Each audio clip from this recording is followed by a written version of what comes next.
So I got a call for a rattlesnake to pick up at the Paradise Canyon Golf Club, which is just down the hill here.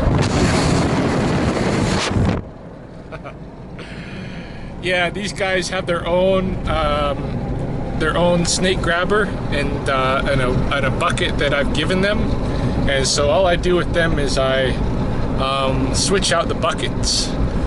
This is a place that I typically get maybe 20 snakes in a summer from, which is why they got their own equipment down here and all that. But this year has been an odd year, and this is only the third snake that I've picked up down here at the golf club, and it's already July, so I don't know what's going on with that. But anyway, probably won't film inside the golf club. It's right here. Just gonna pull in and go down and switch out buckets with them, and then we'll bring the snake back up to the nearest hibernaculum, which is at Popson Park. Just crossing through a significantly matured wheat field to get to the hibernaculum. I haven't been there for a while, mainly because there's this development going on out here, and every time I've had a snake call where the snake should be returned out here, they've got a bunch of dump trucks and stuff moving around, and so I take a alternate route up the coulee there and just deposit the snake close to the den but not at the den site. Interesting about this development stuff here, Alberta SRD, Sustainable Resources and Development, who also run the Fish and Wildlife Department, have breached their own policies and entered into an agreement with the company that's making the subdevelopment over here, or the subdivision, and are allowing them to develop far closer to the den site than they're supposed to, according to policies. I think it has to have at least a 300-meter distance from the den if it's going to be, you know, significant human traffic, and certainly a subdivision is significant human traffic.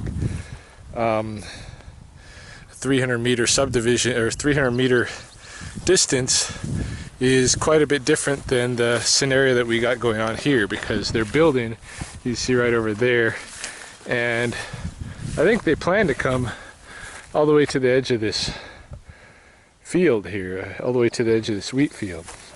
But okay, let's just pace it out from, if say the back gate, or the back fence of somebody's house is at the edge of this wheat field, then how close is it to the largest known rattlesnake hibernaculum in Lethbridge? Let's pace it out with our feet. 1, 2, 3, 4, 5, 6, 7, 8, 9, 10, 11, 12, 13, 14, 15, 16, 17, 18, 19, 20, 21, 22, 23, 24 meters. That's a lot different than 300. And I don't agree with making, reducing those kind of policies to where somebody can develop this close to such a large snake den. I think it's really, really bad for the snakes. On the other hand, though, the snakes are going to have to move, I think, anyway, because you can see this giant rift here. This has been growing over the last couple of years. I mean, maybe 2-3 years, or 2 years ago, say, this might have been a 6-inch gap, and now you see it's almost a meter in some places, definitely 2 feet, and it's actually fairly deep in some places as well. Like, we know that it goes down really deep here. It's just that the earth has fallen in and filled in for part of the depth, but it goes down a long ways, and it goes off to the edge of the coulee here and back to the edge of the coulee over there where there's already cliffs. So this is all gonna slump off into the coulee, into the Old Man River coulee here before too long. These snakes' lease on this particular den area is pretty tenuous as it is.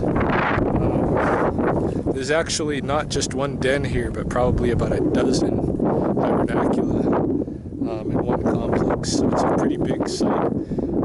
I would estimate there to be as many as 60, perhaps more snakes a den here. So this is the guy that I picked up at the golf course. Just open him up.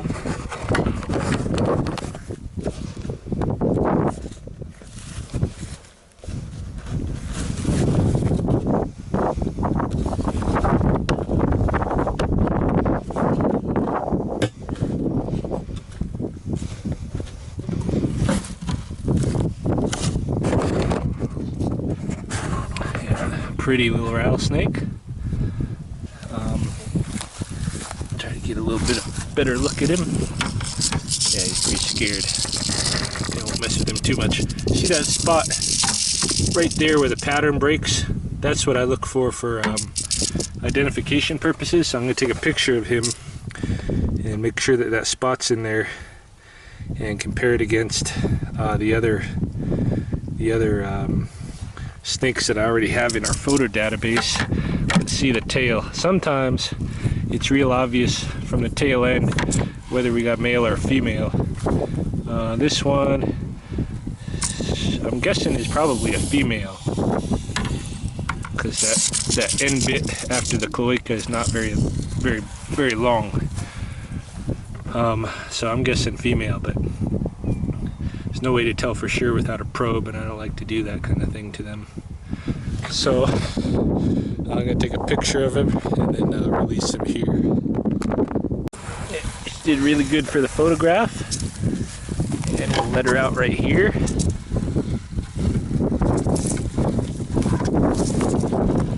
There you go.